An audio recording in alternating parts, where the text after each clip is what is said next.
We're not just sitting up here talking to you. We do have a little bit going on in the background. It's just slow in progress.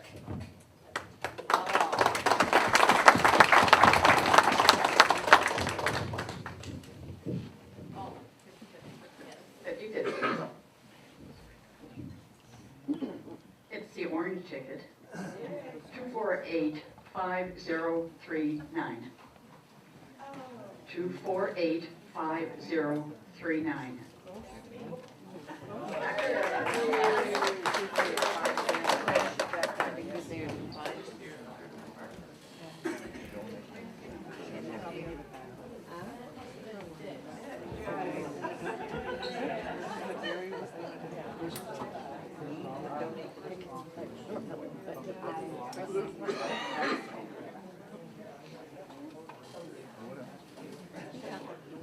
Is she valid?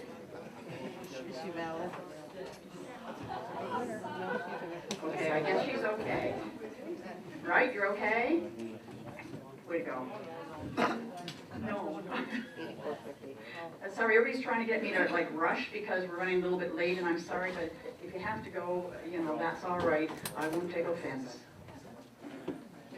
Okay, then you're stuck. My name is Claire, and I don't know whether I would call myself a firecracker or not, but thanks, Sharon, I think.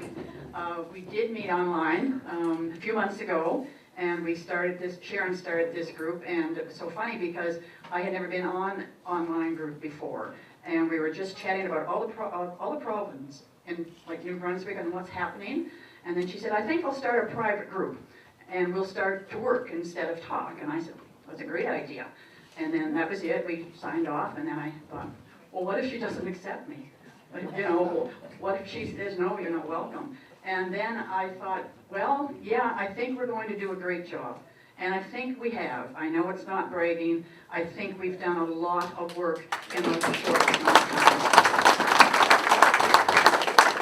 And that's due to Sharon. I mean, I give her all the credit. I say I'm just her, whatever she calls me, her right-hand person, I guess. So briefly, that's CAT. It's C-A-T. We call ourselves CAT because it's easier than some of the things we've been called lately. A lot of us work a lot of hours on this. This is not what you see out front. There's hours and hours and hours in the background. We're online. I'm online probably 12 to 14 hours a day myself. And no matter when I go on, and my husband can tell you, when I go to bed about 4:30, he said, you know, it's sun up in an hour and a half. I said, okay, well, that's fine. And away I go at whatever, 9 o'clock and up again. There's always somebody online. There's always something that comes up from the government, like a new issue or whatever, and then we start to tackle the new one. First of all, I'll emphasize what Sharon said. We're not anti-French. Absolutely. Some troublemakers kind of say that we are because we're for equality. We just want what's fair. What's equal is not being what's fair now. They take whatever they want and we are left behind. And you're seeing that here. We'll fight for anyone in the province. It doesn't matter who you are. It doesn't matter whether you're English or Acadian or where you come from. If there's inequality and we see an issue, we just try to fight it. We started again, just a little bit at a time, start doing one-pagers. We had no way, and say, we've got no money, so we had no way to get around to the public to say, this is what's happening in your province, because still a lot of people have no idea. They really don't even know. Sometimes you say duality, and they're saying, what? They don't understand what's happening behind the scene, and this is where we come in. All we are doing is educating. We will have meetings anywhere, anytime anybody wants us to go, and just to educate the people. Right now, we're trying to educate the government that they don't own us. And they can't take charge of us. They can't sell us to Quebec because we're New Brunswick. And that's it. We're doing a fair job. And as I'll tell you later, there's a little bit of things that we have done. But I'll start just by saying that we all know that we've got a $12 billion debt, right? We all know that. And yet the government is spending like crazy. So tonight, this meeting, or today, it was today, the meeting is about you. It's about us. It's about our rights and our lives.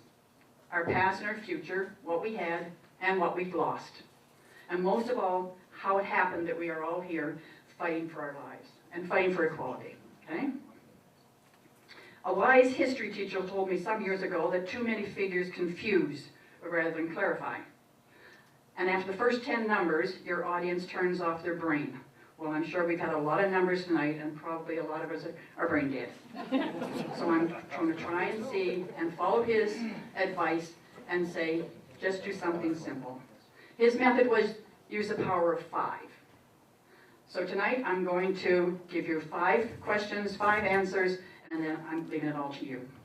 What happens next is up to you. Question 1, what's happening to New Brunswick? My answer is the government. The government. Whatever has happened to them so far has been the government's design. And I know nobody likes history, and Sharon was talking about, that's past, but it's not past. Our history is what has made us. Our history is what has put us where we are in a helpless and almost hopeless position. So if you look back at 1963, and I know probably can't remember 1963, I'm probably the oldest one in the room, so I can remember 1963 well. The University of New Brunswick, or not New Brunswick, Moncton, New Brunswick later, they were founded as a bilingual university. I don't know whether anybody remembers that, but all of a sudden became French.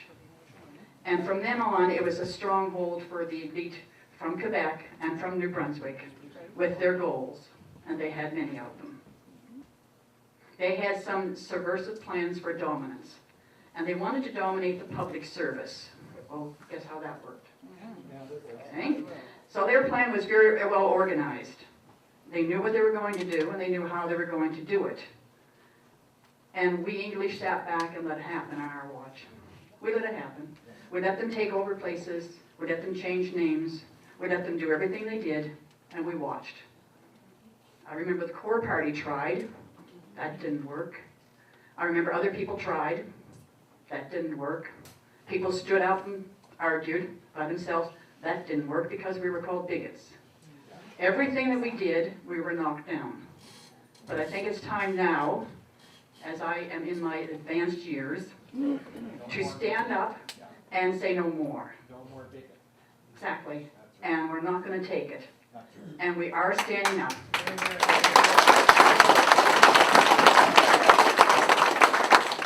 The plan from the Université de Moncton, or Moncton University, whatever you want to call it. I try not to use French names, thank you very much.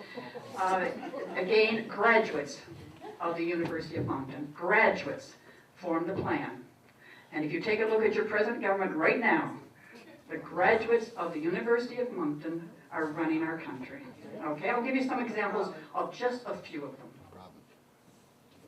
Brian Gallant, Dennis Landry, Donald Arsenault, Victor Boudreau, Roger Melanson, Francine Landry, Serge Roussel, as well as, yes, Catherine Dantemont, Romeo LeBlanc, Camille Theriault, Bernard Lord, Stephen Dion, you get the picture. They run our government. They run our government, they've run our past, and now they're running our future. And it's this same university that now every day demonizes the English. They blame us for everything that happened in the past. They keep bringing up 1755. Even on their license plates, every single day, every Quebec license plate, yes, they remember. We've got to show them we remember too. We remember everything. And we're not saying we won, you lost, so bad. That's it. We're saying this is it. We are the majority, you are the minority, and we have to become equal. Okay? Now again in history, because I remember I was going to give you 5 facts. So history, again, we went on to 1968 when Pierre Trudeau said, and this is his quote, "There is no way that 2 ethnic groups in one country can be made equal before the law." Do you remember that? The next year, he made Canada bilingual. Now he knew that. He said it, he quoted it in the papers, I heard him on television, and yet he made us bilingual, just like that. And a year later, Premier Robichaud, you must remember him, again, no vote, no referendum, New Brunswick became bilingual. So what now? There we were, stuck. We had no choice but to learn French. Well, that wasn't such an easy process, was it? In the 1970s, Trudeau went on a little step farther. And his bilingual program there triggered an ethnic cleansing. 300,000 English people in Montreal were forced to leave. And you know what forced them to leave? And does it sound familiar? No economic prospects, no jobs for unilinguals, and discrimination of the English through French language laws. Now, isn't that exactly what's happening in our province? Exactly. And it drove out 300,000 English people from Montreal. That's not quite half our own population. So if he can do it in Montreal, why do you think he can't do it to us? Exactly. So for those people or your friends or your family to sit back and say, well, they can't do it to us, the majority, get over it. If he can get 300,000 people out of Montreal, he can get us out of here. And he will. And that is their plan. So in 1982, to make it really, really tight for us, he entrenched bilingualism into the Constitution. And what he did was he put it in there illegally. That Constitution is not legal, period. And if you read it, you'll know why. He illegally worded the bilingualism so that no next parliament, or any parliament after, could change it. That's the power he has over us. That he had, and now his son has, thanks to the people who voted Justin in. And I didn't either. All right? So, therefore, that any parliament that came after him could not amend the Constitution. How he got through that, I have no idea. Maybe somebody here can come up with a suggestion, because it was on our watch, and it happened. So now in 2015, this is the last of the history one, we have an illegal constitution, a flawed government French immersion program, I'll tell you about that one, Official Languages Act revised without any English consultation whatsoever. Never. We were never allowed to put anything in, and yet we were the majority. We have French language police on the prowl, and you know about John Tremont. We went to her rally. That didn't work. We're on the verge of bankruptcy due to bilingualism and duality. And then we have Justin, who plans to run a deficit for years with more job losses for unilinguals. Okay? Now, how you like that information? And it's just better to come, I'm sure. I don't know. Question 2. Who continued to force bilingualism on us even when it was proven it didn't work? The government. Gee, same answer. Facts. Did you know that bilingualism, again a quote, bilingualism in truth was nothing less than a social revolution? Okay. No one in Ottawa told about it. They knew a massive change was going to happen because he had his plan in place. Trudeau knew it all along. He lied about it as a necessary means for an end because the means for an end for him was to take over Canada. He said, would I do it a province at a time or the country? And he decided on a province. Now he's working from his grave on the rest of the country. He had a plan. This plan included a flawed government French immersion program. That's why nobody's getting jobs. The plan for this immersion program, the graduation level was lower than is demanded for government jobs. So you can graduate from a French immersion program, a government French immersion program, and they won't even look at it. If you tell them you have an intermediate level, no, we won't even look at it. So therefore, the unilinguals were condemned to a lifetime of job immobility, which is what he planned. They were his words. He planned that we were not going to get the jobs. And how has that worked? Pretty good, pretty good. And now, almost 50 years later, it was in the newspaper just the other day, that a small percentage of the English students failed. Okay? That means so far, or the large percentage failed, a small percentage passed, but it wasn't enough by enough percentage to get a job. So therefore, did a plan work? Absolutely. No progress. In almost 50 years, no progress. And trillions of dollars spent. Now what could we do with trillions of dollars? But failure to pass the French test was a way for him to keep control, to make sure government jobs were filled by the French, not by French immersion, English, but by the French. That means no graduate of the French immersion, your kids or my kids, will ever get a government job. And it's Quebec French he's demanded, not Acadian French. Bilingualism costs New Brunswick $85 million a year. It doesn't work, and the number of bilinguals in New Brunswick has actually decreased by 0.2% since 2006. So all that money, year after year, and we are no farther ahead. Actually, we're way, way behind. However, it did work as a way to keep us occupied, because they pitted us all against the other, Acadian and English, everybody who lived in New Brunswick, because the way to conquer a country is to divide your people. Take control of the media, have your armed forces, and have your government. That's how you take over a country. Which one haven't they done? Okay, the next step is they will take over. And a takeover, really, I know it sounds unreasonable to some people, and people here already must have that reality in their minds. It would be a pretty simple job for them now. If we become bankrupt, which we are very close to being bankrupt, or if out west separated, New Brunswick would be alone and defenseless and would be annexed as a part of Quebec. And there is already a separation planned out in Alberta. They have their own group that's formed, separation of Alberta from the Liberal East. And if they go, we're done. I mean, that's it. I don't know how well I've been on their site. They're very, very unhappy people out there. Unfortunately, when they said the Liberal East, they're also looking at us too, because we're bilingual, so I think they think we're the enemy too. Well, I went online, straightened them out about that one. Question 3.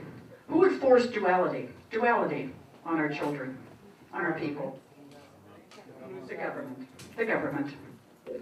Duality is segregation, no matter what they call it. It's evil. It didn't work in the States, Africa, Nazi Germany. It is divisive, it's narrow-minded, and produces bigoted children and intolerant adults. There is no room in New Brunswick for duality or segregation, period. And we have to fight that one.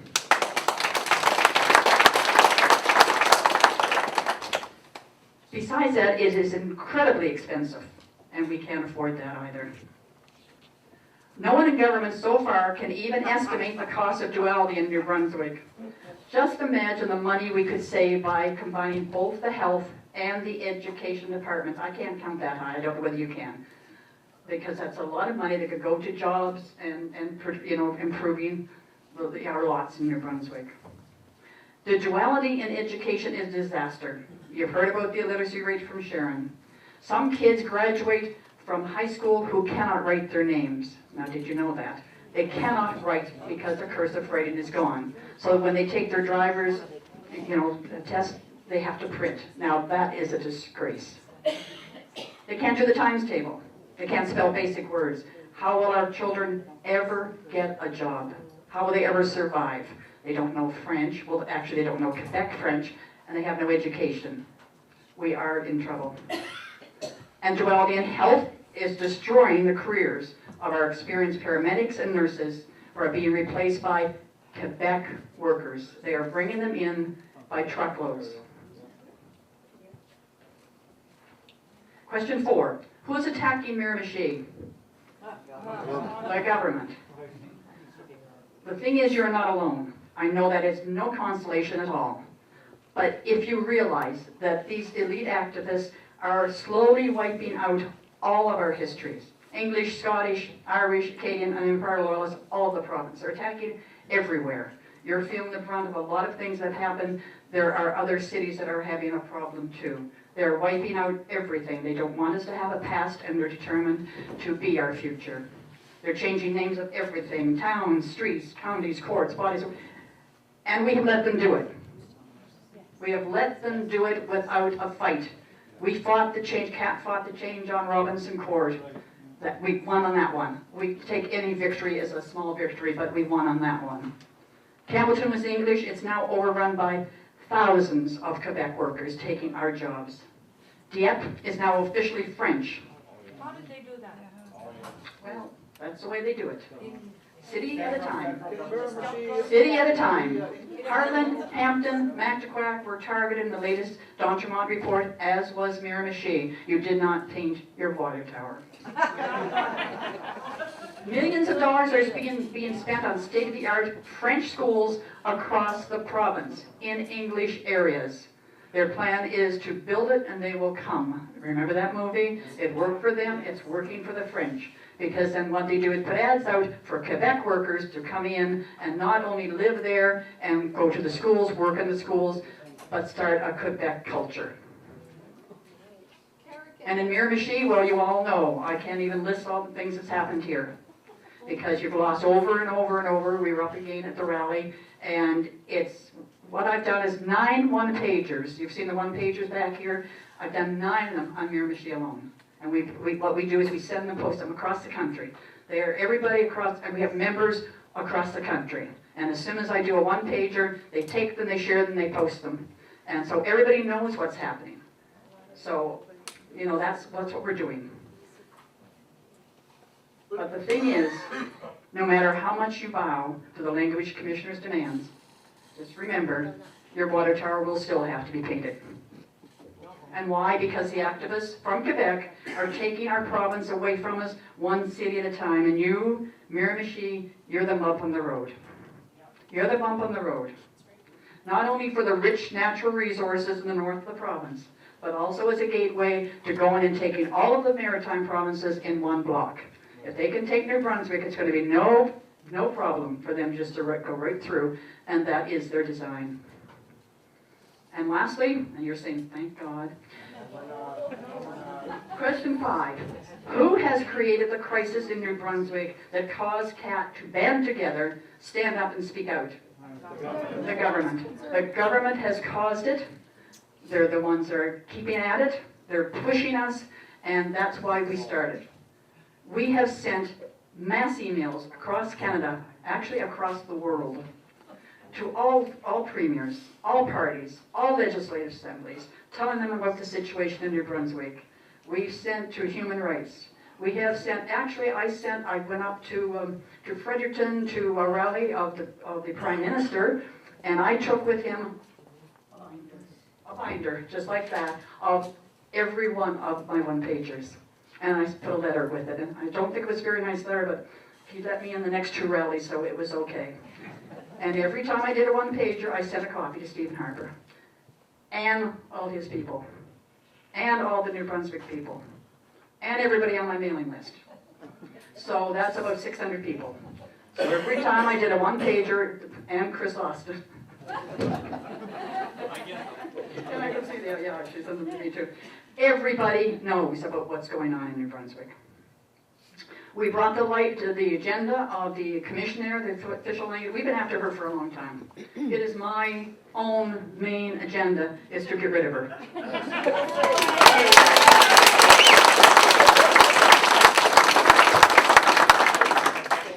These are just some of them. That's a whole binder. There's 120 right now. I try to do 1 a day if possible, but they take a lot of research because we have to deal with facts. But she is target. I'm sorry, but she is my target. She has lied, cheated, done everything she could against the English. She is on a witch hunt, and absolutely she is. And by letting her stay right now, the government now, PCs, are saying they're not going to ask for her dismissal. And I'm not a violent person, but I told Jill I have my bazooka and I'm ready. We did help reverse the St. John Hospital equipment decision. We fought it. We do letters. I say, rewrite everybody. And if you have anybody you want us to write, we'll write them. And if we don't write them, we'll email them. And if that doesn't work, we'll phone them. But they know we're here, and they know that, yes, we're a small group, but we're powerful. Dynamite. Dynamite. I'm dynamite, right? The word is being spread. It is. Far and wide. And this is our mandate to let people know what's happening. we don't have any concrete things to offer you. But we're saying we're on your side and we are fighting and we will not stop fighting. We've had a couple of setbacks and every once in a while our group gets discouraged. We just say, right, Jessica? And we know that. We say we can't win them all, but if we can win a little battle. 7 months ago, we didn't have any battle. We didn't have anywhere. We didn't have anything. And we started right at the very first and said, what are we going to tackle first? And then we just went from there on, and as soon as something is in the paper, we share it. And then we start fighting it. And we will not stop at all. And we will go to these meetings whenever I promise not to keep you too long. If anybody needs people to know, like if you have a group, just let us know and we will come and at least tell you what's happening. So our hope is eventually all of New Brunswick knows, all of the English people know, and they all understand the danger that we are in, because we will be part of Quebec if it keeps on the way it is. So my final message, yes, I know, final. It's time for everybody, you that are here, your friends, your neighbors, whatever, to just wake up. That's all we're saying. Please, just wake up to what's happening. Give our heads a shake. Our government has failed us. You have to face that reality now. This is something we have to fight together, though. Our group can't take it on alone. I mean, we're doing what we can, but we don't have money. We don't have funding. We don't have anything coming from the government. None of the Francophone groups will give us anything. We tried. But we're all New Brunswickers, okay? Whether we're English or whether we're Acadian or whether we're Dutch or Irish, we have to fight it now. We're one people, and this is our province. And I myself, yes, Joan, I see you. I only have 1 page left. She's my timer, officially. It will destroy us all. It will. There'll be nothing left for you. For me, it doesn't matter because I'm old. But for my grandchildren and my great-grandchildren, I want a better life. I don't want this fear of when you're at your job that you can't speak up, that you can't say anything, you're afraid. I don't want that anymore. And we've had enough. We have people in our group that are afraid. They're terrified every day. They turn around and they don't know whether they've got a job, or do they have to train their bilingual replacement. We cannot have that. So what I'm saying right now,